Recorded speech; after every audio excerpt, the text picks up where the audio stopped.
Olá, tudo bem com vocês? Espero que vocês estejam bem. Glória a Deus, Deus abençoe vocês. Novamente estou aqui para compartilhar mais alguns capítulos da palavra e hoje a gente vai dar início em 1 João, um aí dos evangelistas do nosso Senhor Jesus, que esteve junto com ele, enfim, era um dos 12, escreveu o quarto evangelho também e também ele está trazendo aí mais umas cartas aí também, o primeiro também, depois a gente vai ver o segundo, o terceiro João também. E ele também é autor de Apocalipse, também, ele que escreve. E vamos estar meditando aí nesses dois capítulos nesse dia de hoje. Vamos estar lendo o capítulo 1 e o capítulo 2. Vamos ver aí o que o Senhor nos mostra aí. A gente vai estar olhando também que ele, tanto como no Evangelho, ele vai estar falando sobre o princípio, enfim, que ele era a palavra. Enfim, como nós vimos no Evangelho, ele também já vai estar trazendo a mesma narrativa no início aqui no capítulo 1. Mas enfim, vamos estar meditando nesses dois capítulos. Então vamos lá. Senhor, nosso Deus, nosso Pai, te pedimos, Senhor, mais uma vez, a tua orientação, Pai, nos orienta com a tua palavra, em nome de Jesus. Amém.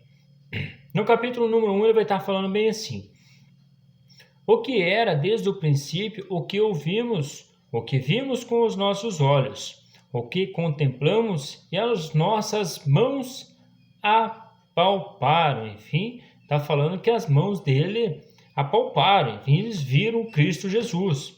Isto proclamamos a respeito da palavra da vida. A vida se manifestou, nós a vimos e dela testemunhamos e proclamamos a vocês a vida eterna, que esta estava com o Pai e nos foi manifestada.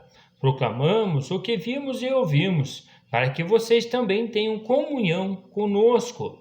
Nossa comunhão é com o Pai e com o seu Filho Jesus Cristo. Escrevemos essas coisas para que a nossa alegria seja completa. Esta é a mensagem que dele ouvimos e transmitimos a vocês.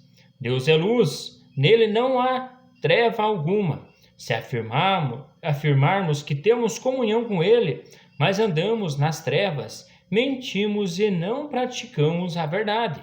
Se, porém, andamos na luz, como ele está na luz, temos comunhão uns com os outros, e o sangue de Jesus Cristo, seu Filho, nos purifica de todo o pecado. Enfim, só o sangue de Cristo que nos purifica.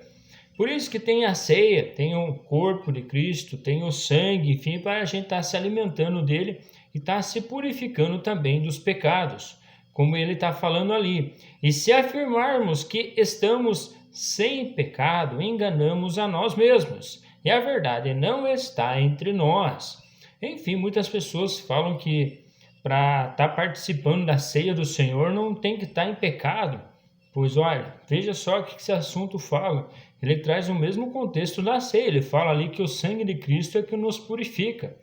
E o sangue de Cristo é só exercido esta fé na comunhão ali quando tem o partir do pão, enfim, quando tem a ceia do Senhor. E aqui ele está falando que se nós afirmarmos que estamos sem pecado, enganamos a nós mesmos. E a verdade não está em nós. Enfim, todos nós ainda, enquanto estamos nesse tabernáculo aqui terreno, nós somos pecadores e é só o sangue de Cristo que nos purifica. Se confessarmos os nossos pecados, ele é fiel e justo para perdoar os nossos pecados e nos purificar de toda injustiça. Se afirmarmos que não temos cometido pecado, fazemos de Deus um mentiroso e sua palavra não está em nós. Enfim, ele está trazendo esse assunto para crentes, para pessoas cristãs. No capítulo 2, meus filhinhos, escrevo a vocês estas coisas para que vocês não pequem. Se, porém, alguém pecar, temos um intercessor junto ao Pai, Jesus Cristo, o justo. Ele é a propiciação pelos nossos pecados, e não somente pelos nossos, mas também pelos pecados de todo o mundo. Sabemos que o conhecemos se obedecermos os seus mandamentos. Aquele que diz eu o conheço, mas não obedece os seus mandamentos, é mentiroso, e a verdade não está nele. Mas se alguém obedece a sua palavra, nele verdadeiramente o amor de Deus está aperfeiçoado. Desta forma, sabemos que estamos nele. Aquele que afirma que permanece dele deve andar como ele andou. como Cristo andou, na humildade, na mansidão, enfim, o domínio próprio. Enfim, este é um caráter de um cristão. Amados, não escrevo a vocês um mandamento novo, mas um mandamento antigo, que vocês têm desde o princípio, a mensagem que ouviram. No entanto, o que escrevo é um mandamento novo, o qual é verdadeiro nele e em vocês, pois as trevas estão se dissipando e já brilha a verdadeira luz. Enfim, é bem provável que ele está trazendo um contexto falando: todos estavam em trevas, enfim, é só a luz de Cristo que nos faz brilhar. Enfim, todos nós viemos de Adão, viemos do pecado, enfim, quando nós se converte, a luz de Cristo que vem, está fazendo parte da nossa vida. E ele está trazendo ali, falando, dissipando e já brilha a verdadeira luz. Enfim, a verdadeira luz de Cristo tem que estar nos brilhando em nós.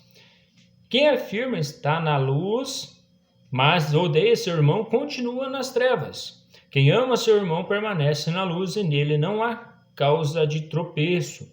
Está falando de crentes também. Mas quem odeia seu irmão está nas trevas e anda nas trevas.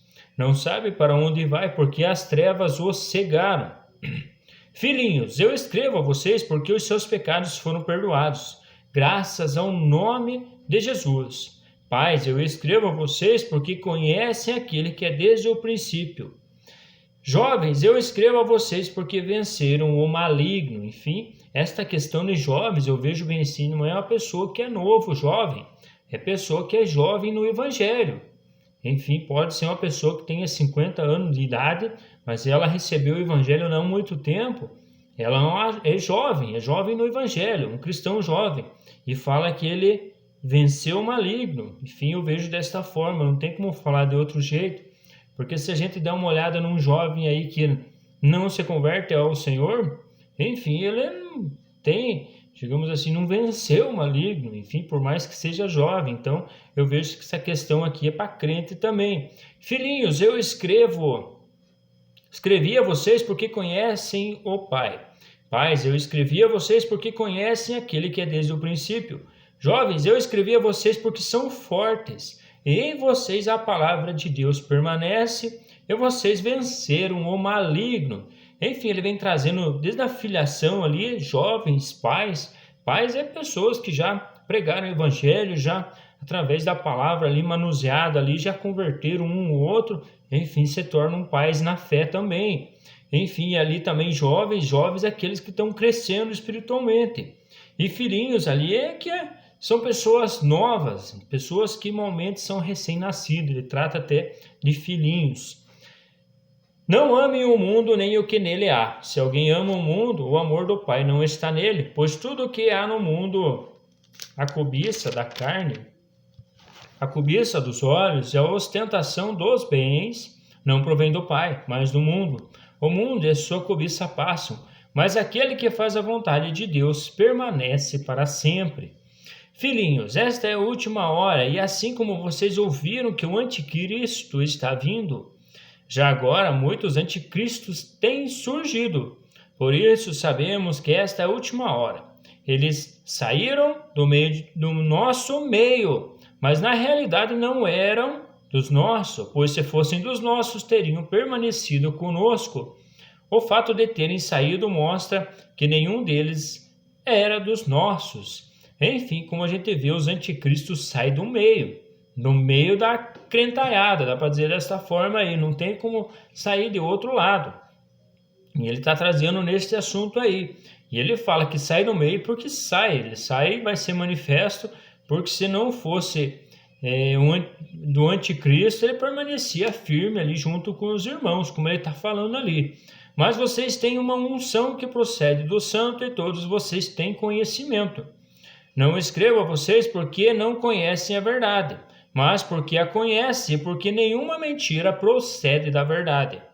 Quem é o mentiroso, senão aquele que nega que Jesus é o Cristo? Este é o anticristo, aquele que nega o Pai e o Filho. Todo o que nega o Filho também, todo o que nega o Filho também não tem o Pai. Quem confessa publicamente o Filho também tem o Pai. Enfim, eu já vi muitos assuntos, muitos batismos, que tem pessoas ali que chegam ali e daí é feita essa entrevista com ele, é entrevistado. Falou, olha, você confessa que Jesus veio em carne e sangue? Não, realmente eu confesso, enfim, e é só pelo Espírito que confessa. Ah, você confessa que Deus está, aliás, que Cristo está junto com o Pai, enfim, que ele procede de Deus, enfim, faz esse questionamento para ver, para estar vendo que espírito que está ali. Então ele fala para estar testando esses espíritos, porque Satanás também é um espírito enganador. Enfim, às vezes, muitas vezes está ele ali, encrostado ali, e a pessoa nem fez essa avaliação, nem perguntou, enfim, nesse quesito. Por isso que ele pergunta ali, faz questão de estar perguntando, fazendo o teste do espírito. O próprio Senhor fala para estar testando também, para ver se procede de Deus e não procedem do outro. Porque há o espírito das trevas e há o espírito da luz, que é Cristo Jesus. Quanto a vocês, cuidem para que aquilo que ouviram desde o princípio permaneça em vocês. Se o que ouviram desde o princípio permanecer em vocês, vocês também permanecerão no Filho e no Pai. E esta é a promessa que ele nos fez, a vida eterna. Enfim, a vida eterna que está nele. Escreva estas coisas a respeito daqueles que os querem enganar. Quanto a vocês, a unção que receberam dele permanece em vocês, e não precisam que alguém os ensine, mas como a unção dele recebida, que é verdadeira e não falsa, os ensina acerca de todas as coisas. Permaneçam nele como ele os ensinou. Filhinhos, agora permaneçam nele, para que quando ele se manifestar, tenham confiança e não sejamos envergonhados diante dele na sua vinda. Se vocês sabem que ele é justo, saibam também que todo aquele que pratica a justiça é nascido de Deus. Enfim, a justiça do nosso Senhor aí tem que estar mostrando no cristão, ser justo no que está fazendo. Enfim, você está trilhando este caminho aqui na terra, mostrando justiça, conforme o Evangelho nos ensina e conforme é o caráter do nosso Deus. Mas enfim, terminamos aqui mais uma leitura da palavra e vamos continuando meditando neste livro aí de 1 a João. Um grande abraço, fiquem com Deus e até mais.